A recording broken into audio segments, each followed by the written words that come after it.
Hi ihr Lieben, mit diesem Video will ich mir so ein bisschen zur Mission machen, die ganze Musiktheorie-Welt, die riesig erscheint, mit tausenden Themen, ein bisschen zu demystifizieren bzw. ein bisschen aufzuzeigen, was eigentlich alles miteinander zu tun hat, wo man denkt, okay, ich muss jetzt das eine lernen, dann muss ich auch noch das andere lernen.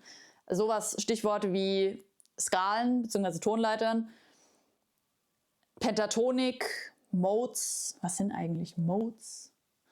Sehr oft so die Frage, ja, ich kann irgendwie meine Pentatonik-Shapes und so, aber irgendwie habe ich das Gefühl, ich spiele eigentlich die ganze Zeit nur ja, die Amol-Pentatonik hoch und runter und ich weiß eigentlich gar nicht so genau, was ich da mache und will eigentlich auch irgendwie mich freier auf dem Griffbrett bewegen. Ne, immer dieses freier auf dem Griffbrett bewegen und ich möchte gerne besser oder melodischer improvisieren. So.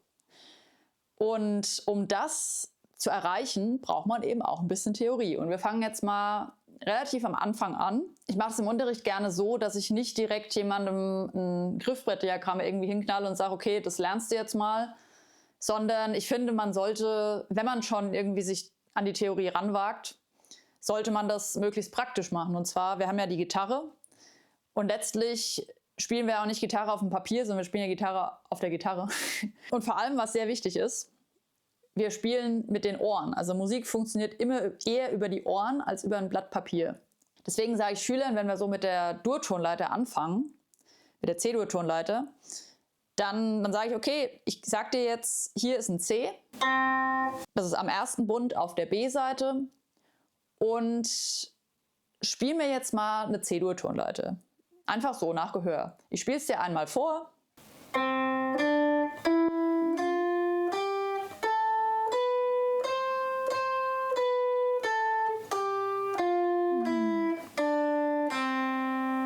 Hat jeder von euch schon mal gehört? Unter anderem, weil wir ja aus der Hörgewohnheit das Lied Alle meine Entchen kennen. Und da sind fast alle Töne von dieser Tonleiter, bis auf streng genommen einen, dabei.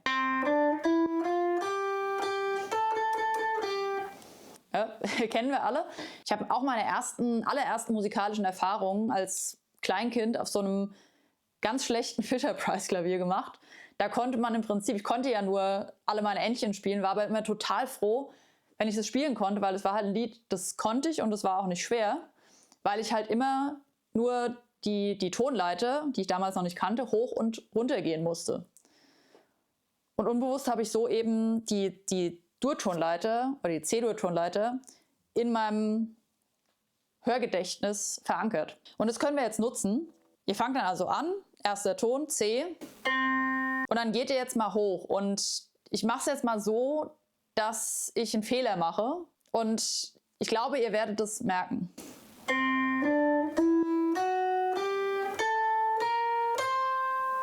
Da waren jetzt 2 Fehler drin. Und zwar erstens war hier ein Fehler, da habe ich den 7. statt dem 6. Bund gespielt.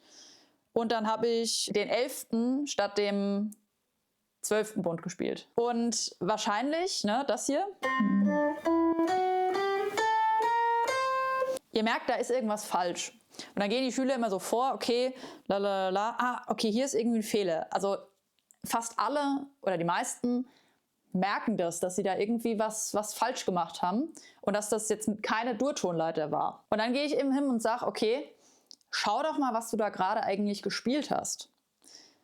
Also wir haben einmal, kennt ihr sicherlich, Ganztöne und Halbtöne. Auf der Gitarre machen wir dann beim Ganzton, überspringen wir einen Bund. Und für einen Halbton müssen wir keinen Bund überspringen. Ne? Also gehen wir direkt einen weiter. Und jetzt geht es bei den Tonleitern sehr stark darum, wo wir Halbton- und Ganztonschritte haben. Das ist das zentrale Element, das entscheidet, was wir da eigentlich für eine Tonleiter haben. Und jetzt können wir mal schauen. Also wir haben von C nach D haben wir einen Ganztonschritt. Von D nach E haben wir auch einen Ganztonschritt. Dann hören wir, dass zwischen dem E und dem F, also im 3. und 4. Ton, ein Halbtonschritt sein muss. Weil sonst klingt es nicht nach Dur-Tonleiter. Dann zwischen, wo waren wir, 4 und 5, Ganztonschritt. 5 und 6, Ganztonschritt. 6 und 7, auch ein Ganztonschritt. Und dann wieder ein Halbtonschritt zwischen 7 und 8. Das schreibt man sich dann auf. Ich blende es euch hier auch ein. Was sehen wir jetzt? Wir haben Halbtonschritte zwischen dem 3., 4. und dem 7. und 8. Ton. Und das ist genau die Charakteristik, die eine Durtonleiter beschreibt. Das ist immer so. Als zweiten Schritt, als zweite Übung sage ich dann, okay, du hast es jetzt cool, du hast es jetzt auf der B-Seite gemacht. Aber das Coole an der Gitarre ist ja, wir haben ganz viele Cs. Such dir mal ein anderes C. Dann müsst ihr wieder versuchen zu hören. Ein bisschen Rumforscherei. Irgendwann fällt einem dann auf, okay, auf der A-Seite am 3. Bund ist ja noch ein C. Das kennen wahrscheinlich viele, weil wir den C-Dur-Akkord ja auch haben. Und jetzt können wir genau das Gleiche wieder machen. Also wir können entweder mit dem Gehör lang gehen und sagen, okay, hier ist das und das. Wir können auch, natürlich jetzt, wo wir das mit den Halbtonschritten wissen, können wir immer nachgehen. 1, 2, 3, Halbtonschritt. 5, 6, 7, Halbtonschritt 8. So können wir auch vorgehen. Dann haben wir jetzt auf der A-Seite die Tonleiter gespielt. Es gibt aber noch eine weitere Möglichkeit, was schon so ein bisschen in die Richtung Fingersätze geht. Wie man jede Durtonleiter sich eigentlich in so ein System einbauen kann. Und zwar über die Fingersätze. Wir haben, wenn man auf einer Seite jetzt erstmal ist es bei der Durtonleiter so, dass man mit dem ersten Finger den ersten Ton spielt, dann mit dem 3. Finger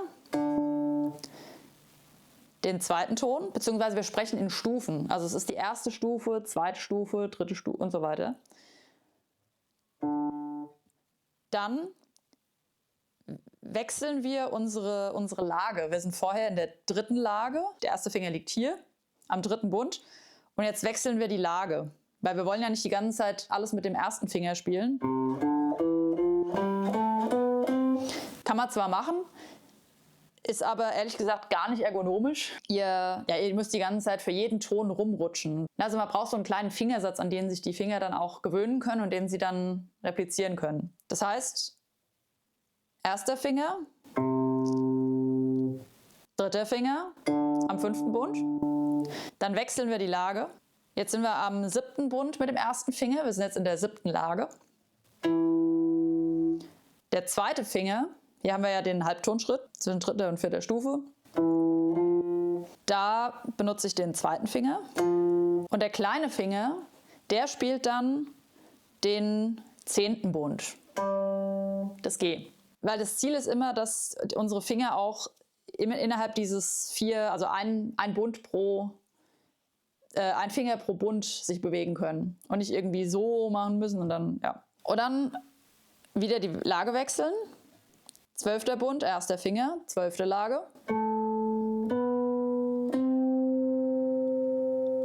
Dann führen wir es eben so zu Ende. Und wenn wir uns das jetzt gemerkt haben, das heißt, das hier, diese Zweiergruppe, sage ich mal, dann diese Dreiergruppe aus 1., 2., 4. Finger und zuletzt die Dreiergruppe aus 1., 3. und 4. Finger. Wenn ich jetzt zum Beispiel hier bin beim C,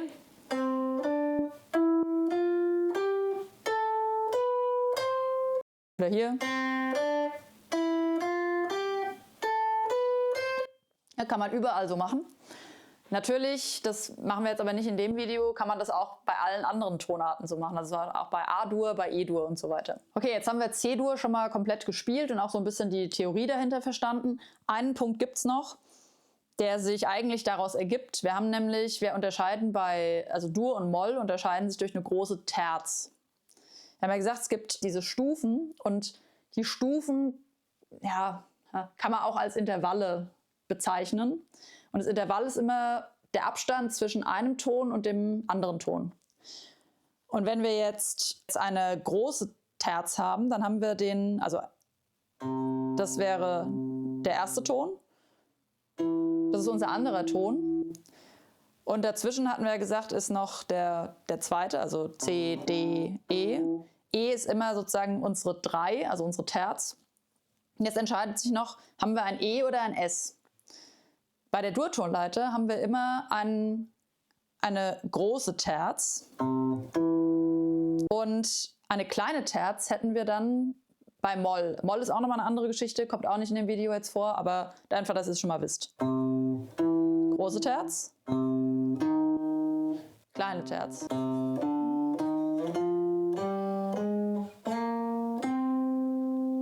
Jetzt hättet ihr schon mal die C-Moll-Tonleiter gehört. Hört sich viel trauriger an, ne? Wir wollen uns aber erstmal um Dur kümmern. Und das Tolle auf der Gitarre ist, also beim Keyboard habt ihr immer nur eine Richtung, ne? Es geht immer nur von tief nach hoch. Auf der Gitarre gibt es jetzt mehrere Möglichkeiten. Wir haben ja gerade jetzt horizontal gespielt auf einer Seite, die C-Dur-Tonleiter. Man kann aber, und das finden auch manche Schüler dann direkt raus, die sind dann irgendwie, die gehen dann direkt auf die nächste Seite. Und das kann man nämlich eben auf der Gitarre auch gut machen. Ich kann nämlich auch die komplette C-Dur-Tonleiter spielen, ohne meine Lage zu verlassen. Das heißt, und dann beginnt die nächste Oktave, weil das ist der gleiche Ton. Das wisst ihr auch, wenn ihr mein erstes Video zur Griffbrettübersicht und Navigation geschaut habt. Das verlinke ich euch hier nochmal. Also. Und dann können wir die Oktaven noch weiter hochgehen.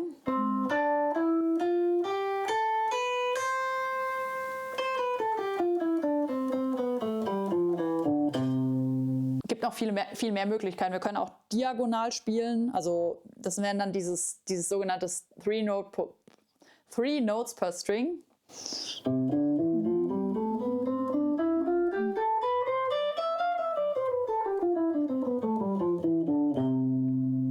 Jetzt haben wir uns ein bisschen aus der Lage rausbewegt, also eher horizontal. Man kann auch noch horizontaler spielen, tut jetzt aber nichts zur Sache. Wir wollen erstmal nur wissen, man kann auf der Gitarre horizontal, vertikal und im Prinzip diagonal spielen. Man hat wahnsinnig viele Möglichkeiten und genau deswegen braucht man eben so ein bisschen einen Fahrplan, wo man sich da überhaupt bewegt, statt jetzt nur irgendwie stur Fingersätze auswendig zu lernen. Fingersätze sind auch wichtig, weil sie eben unseren Fingern eine gewisse Gewohnheit und so einen Fahrplan geben. Fingersätze sind auch gut, weil sie mit unserer Muscle Memory arbeiten. Also unsere Finger funktionieren einfach so, dass sie gut nach Fingersätzen sich was merken können und das dann abspulen. Ich habe schon unter Videos von anderen Leuten gelesen, teilweise, oh, Pentatonik, ich kann das Wort nicht mehr hören. Das sind aber, glaube ich, meistens Leute, die sich nie wirklich damit beschäftigt haben. Weil eigentlich ist die Pentatonik einfach ein Hilfsmittel oder ein Tool und deswegen auch total geil. Es ist nicht unser Feind, sondern es ist unser Freund und unser Werkzeug. Wie kommen wir jetzt von der C-Dur-Tonleiter zur C-Dur-Pentatonik? Es sind nämlich nicht zwei verschiedene Sachen. Wir lassen nur von der C-Dur-Tonleiter was weg. Weil nämlich die normale Dur-Tonleiter ist eine Heptatonik. Wir haben ja festgestellt, wir haben 7 verschiedene Töne, beziehungsweise 8, wenn man das C oktaviert noch dazu nimmt. Also Hepta ist ja immer so die Vorsilbe für 7. Und bei einer Pentatonik, Penta 5, haben wir dann eben nur 5 Töne. Das heißt, wir müssen 2 von der C-Dur-Tonleiter wegkürzen. Und zwar kürzen wir, hier überspringen wir jetzt. Wir haben die 4 weggekürzt. Und wir kürzen die 7 weg. Das hier ist die C-Dur-Pentatonik.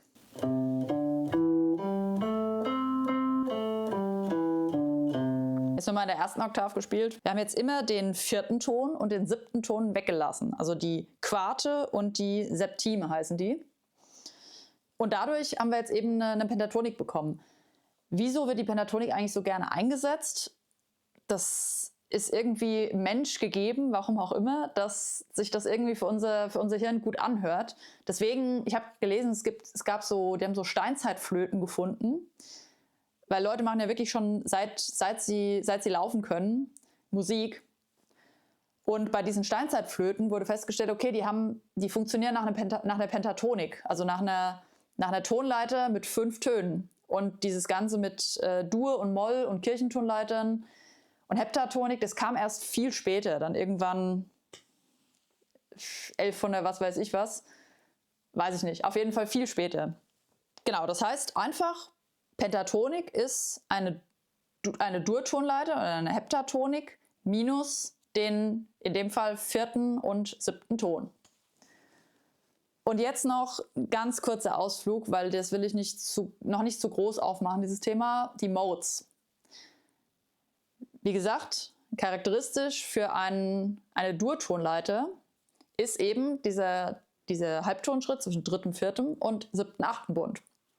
Normalerweise werden Modes immer so erklärt, okay, das ist zum Beispiel Dorisch ist C-Dur, aber ab dem 2. Ton. Das ist auch völlig richtig, aber ich erkläre es erstmal gerne anders, weil wir wollen ja wissen, was unterscheidet eigentlich C-Dur bzw. C-Ionisch, wird synonym verwendet im Prinzip, von C-Mixolydisch. Das wäre der 5. Mode. Und da müssen wir uns einfach nur die Halbtonschritte angucken. Jetzt ist Mixolydisch gilt als, also hat auch einen Dur-Charakter. Da geht es ja immer so um Toncharakteristiken, hat einen Dur-Charakter, weil es auch eine große Terz hat eben. Jetzt kommt der große Unterschied. Wir haben bei Mixolydisch den Halbtonschritt zwischen dem 3., 4. und dem 6. und 7. Ton und nicht zwischen dem 7. und 8. Das heißt, es klingt jetzt nicht nach Dur, ist es ja auch nicht. Also klingt nicht nach Ionisch, was wir gewöhnt sind. Es klingt irgendwie anders, irgendwie ein bisschen exotischer. Jetzt haben wir einfach Mixolydisch gespielt. Das ist wie beim Zahnarzt, ne? So schlimm war es doch eigentlich gar nicht, oder? Natürlich kann man sich da jetzt noch viel weiter reindenken und so weiter, aber das ist erstmal das, was man, glaube ich, grundsätzlich verstehen muss, um sich dann eben auf der Gitarre orientieren zu können. Und was ihr jetzt erstmal mitnehmen solltet, zerbrecht euch erstmal nicht den Kopf über Modes und so weiter. Erstmal einfach anfangen mit der C-Dur-Tonleiter und alles andere kommt dann irgendwann. Ich werde da wahrscheinlich auch nochmal weitere Videos machen. Also zusammengefasst, ihr schaut erstmal, dass ihr sowieso erstmal die ganzen Cs auf der Gitarre findet. Dann schaut ihr als zweiten Punkt, dass ihr nach dem Gehör die C-Dur-Tonleiter spielen könnt, hoch und runter, auch auf verschiedenen Seiten. Sucht einfach mal die Cs, die ihr so findet, und dann versucht ihr immer ab da die C-Dur-Tonleiter zu spielen. Und wenn ihr jetzt hier irgendwo ein C findet, dann kommt ihr nicht mehr viel weiter hoch. Dann spielt ihr, wenn ihr jetzt hier ein C habt und dann ist hier oben nicht mehr viel Luft, um da hoch zu gehen, dann spielt ihr eben die runter.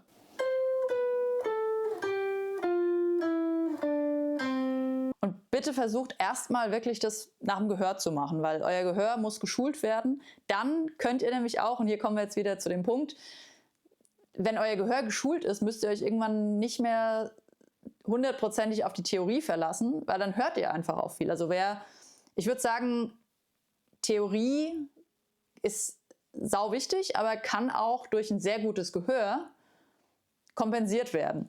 Und dann, wenn ihr eben jetzt noch verstehen wollt, wie die Pentatonik sich daraus zusammensetzt, dann geht doch mal durch und immer den 4. und den 7. Ton lasst ihr aus. Dann habt ihr eure Pentatonik. Ja, ich hoffe mal, ich konnte mehr Licht ins Dunkel bringen. Bitte denkt erstmal nicht zu kompliziert. Ja, also das ist alles ein System und es macht irgendwie irgendwann Sinn, aber man darf halt nicht 10 Schritte überspringen. Man muss erstmal ein bisschen am Anfang anfangen. Und das ist eben erstmal die Dur-Tonleiter, dann kommt man irgendwann zur Moll-Tonleiter. Und all das ist aber viel einfacher zu verstehen, wenn man nicht jedes Thema neu lernt, sondern eben versucht, Zusammenhänge herzustellen und zu schauen, okay, worin unterscheidet sich denn überhaupt die Moll-Tonleiter von der Dur-Tonleiter oder eine Pentatonik von der Dur-Tonleiter oder Mixolydisch von der Dur-Tonleiter oder Mixolydisch von Moll. Und wenn man diese Zusammenhänge alle versteht und das Gleiche auch auf der Gitarre anwenden kann, dann ist man super aufgestellt und dann ist man sozusagen so bulletproof, also dann kann einen eigentlich gar nichts mehr schocken. Es kommt bestimmt sicherlich wieder mal irgendwie was in der Reihe zum Thema Griffbrettorientierung. Das ist nämlich eins der wichtigsten Themen, wenn es so um Solospiel geht, finde ich, dass man sich einfach auf seiner Gitarre auskennt. Ne? Ja, ich hoffe, ihr habt trotz der bisschen Theorie Spaß und ja, versteht ein bisschen besser als vorher, was es damit auf sich hat. Wenn euch das Video gefallen hat und vielleicht ein bisschen Klarheit ins Dunkel bringen konnte, dann gebt mir gern ein Abo und ein Like. Da würde ich mich sehr freuen und es hilft dem Kanal. Und wir sehen uns dann eben beim nächsten Mal. Ciao!